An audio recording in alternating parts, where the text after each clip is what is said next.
तेजस्वी यादव का ये विजन हमारे माननीय मुख्यमंत्री नीतीश कुमार के जो अनुयायी हैं, लोग हैं, उन्होंने इस विजन को चुनाव के पहले अपनाया। 400 से आपने जल्दीबाजी में 1100 कर दिया। अरे 1500 कर देते। तेजस्वी का तो हम 1500 देंगे। जी तो ऐसा कर दिए हैं बिहार में, जाति के बाद में महादलित, दलित, गांव गांव को, समाज समाज को बांट दिया। हेलो नमस्कार, आप देख रहे हैं मोबाइल न्यूज 24। मैं हूं अभिषेक कुमार। बिहार में हम लोग लगातार बने हुए हैं और आगामी बिहार विधानसभा चुनाव को लेकर राजनीति आप देख रहे हैं कि इस तरह से गरमाई हुई है। शाम के 8 बज रहे हैं और इस वक्त गांव में नेताजी आपको पूरे काफिले के साथ घूमते दिखाई दे रहे हैं। ये राजद के नेता है, बांका का ये बिंदी गांव है। बांका विधानसभा से आरजेडी के भावी प्रत्याशी के तौर पर गुप्ता जी भी प्रयास में लगे हुए हैं कि पार्टी जो है इन्हें टिकट दे और ये सोच रहे हैं कि जनता यहाँ के इनके साथ आएगी। तो सबसे पहले गुप्ता जी का संक्षिप्त परिचय जान लेते हैं कि आखिर गुप्ता जी आरजेडी से जो टिकट की मांग कर रहे हैं, इनका क्या योगदान पार्टी के लिए रहा है। और अभी सबसे बड़ा सवाल यही कि बार बार अगर बांका की बात हम करें तो आरजेडी क्यों डिफीट खाती है, हर बार क्यों हार का सामना करना पड़ रहा है राजद को। प्रत्याशी कई चुने गए अभी तक गुप्ता जी, और हर बार होता वही है कि प्रत्याशी तो चुनकर दे देते हैं, नेता धरातल पर कुछ होता नहीं, चुनाव हार जाते हैं। राम नारायण जी हर बार विधायक बन रहे हैं। इस बार क्या कुछ बदल रहा है बांका? चलिए, मेरा बहुत सौभाग्य है। ओम प्रकाश गुप्ता, मैं बांका समाज सेवी राष्ट्रीय पुरस्कार से सम्मानित हूँ। अभी मैं ब्रांड एम्बेसडर भी हूँ सुरक्षा अभियान में। और ये रात में मोबाइल न्यूज 24 का मैं बहुत शुक्रगुजार हूँ ईश्वर का कि इस गांव में भिंडी बांका विधानसभा के जो बाबू साहब की जो गांव है, सौभाग्य है हमें कि इस रात में भी हमारे न्यूज चैनल वाले हमें खोजते खोजते बांका को बचाने में अपना योगदान। बांका को बचाने में कैसे? आप देखिए, एनडीए वाले कहते हैं सड़कें बना दी हमने, बिजली हमने फ्री कर दिया है 125 यूनिट, उसके अलावा सामाजिक सुरक्षा पेंशन जो है 400 से 1100 कर दिया गया। 5 एजेंडा लेकर आपके नेता चले थे तेजस्वी जी, 4 तो छीन लिए हैं, 1 बचा है गैस सिलेंडर। हमको लगता है चुनाव से पहले वो भी छीन लेगा। कोई मुद्दा ही नहीं है आप लोगों के पास, चुनाव कैसे लड़िएगा आप लोग? चलिए, हमारे माननीय हमारे नेता प्रतिपक्ष के तेजस्वी यादव जी का मैं शुक्रगुजार हूँ, धन्यवाद करता हूँ नौजवान को कि उन्हीं का ये विजन था। उन्होंने आज से 6 महीना पहले कहा है कि मैं माई बहन योजना के तहत में जो मैं झारखंड सरकार में दे रहा हूँ अभी तत्काल, प्रति माह माता और बहनों को मैं 2500 रुपया महीना दूंगा जी। 400 जो वृद्धा पेंशन वर्षों से मिल रही है, मैं उसको करके 1500 रुपया देने जा रहा हूँ। मैं 200 यूनिट हर परिवार को बिजली फ्री दूंगा। तेजस्वी यादव का ये विजन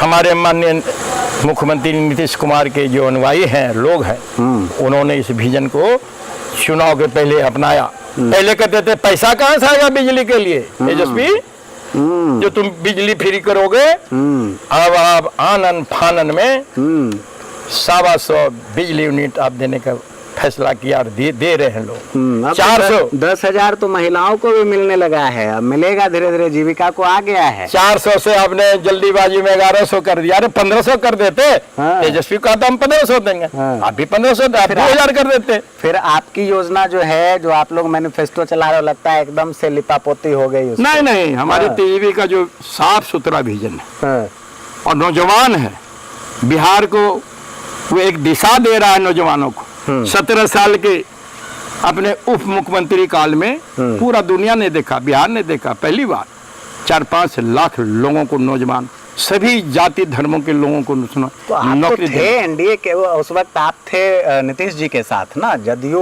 और आरजेडी की सरकार थी। नीतीश जी कहते हैं मुख्यमंत्री हम थे भाई। अब बताइए, घर का मालिक काम देगा किसी को कि घर का सेकंड मालिक जो होगा वो रोजगार देने लगेगा? रोजगार तो हम दिए। हम तो नीतीश जी आज से नहीं देख रहा, 14 आंदोलन से हम भी जानते हैं, हम भी थे 14 आंदोलन के सिपाही।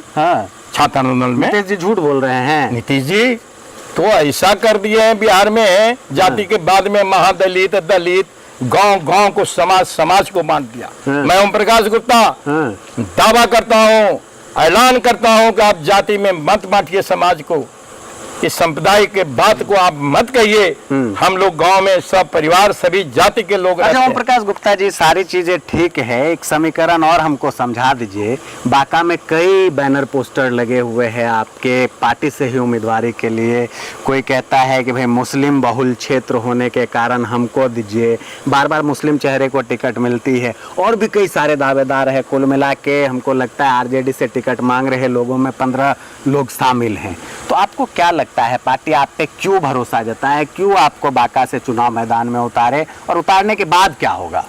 मैं 90 से लगातार आदरणीय हम नेता लालू जी के साथ रहे हैं और ईमानदारी से आज तक रहे हैं। मैं बनिया का बच्चा हूँ, ओम प्रकाश गुप्ता मेरा नाम है।